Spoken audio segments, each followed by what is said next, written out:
अगली सुबह लावण्या ने चुपके से उस कमरे की तिजोरी खुलवाई। अंदर से पुराने दस्तावेज और चिट्ठियां मिली। उनमें साफ लिखा था, राज्य का असली उत्तराधिकारी निर्वासित किया गया। उसका जुड़वा भाई गद्दी पर बैठा। लावण्या के पैरों तले जमीन खिसक गई। क्या महल में जो उनके साथ रहता है वो असली चंद्र प्रताप नहीं? उन्होंने सच जानने के लिए गुप्त तरीके अपनाए। महल के पुराने सेवकों से बात की, चंद्र प्रताप के बचपन के निशान और आदतों की पड़ताल की, गुप्त पत्रों की तुलना की। धीरे धीरे एक भयानक सच सामने आने लगा। महल में जो उनके साथ रहते थे वे दरअसल चंद्र प्रताप के जुड़वा भाई विक्रम प्रताप थे। वर्षों पहले एक षड्यंत्र के तहत विक्रम प्रताप ने असली चंद्र प्रताप को गुप्त रूप से कैद कर लिया था और खुद राजा बन बैठा था। लावण्या ने जब ये रहस्य समझा तो उनके सामने कठिनाई थी कि अगर वो सच्चाई उजागर करती तो पूरा राज्य हिल जाता और अगर चुप रहती तो असली राजा शायद हमेशा अंधेरे में कैद रहते।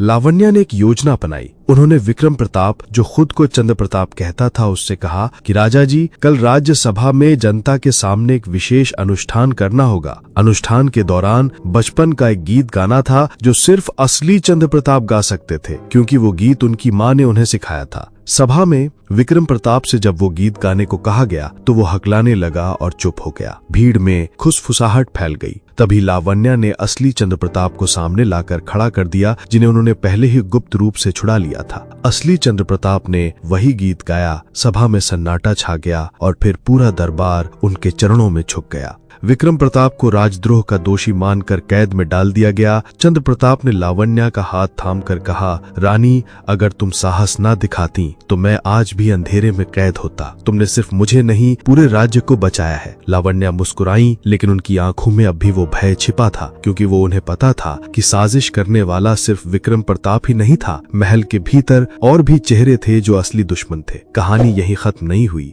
असल खेल तो अब शुरू हुआ था।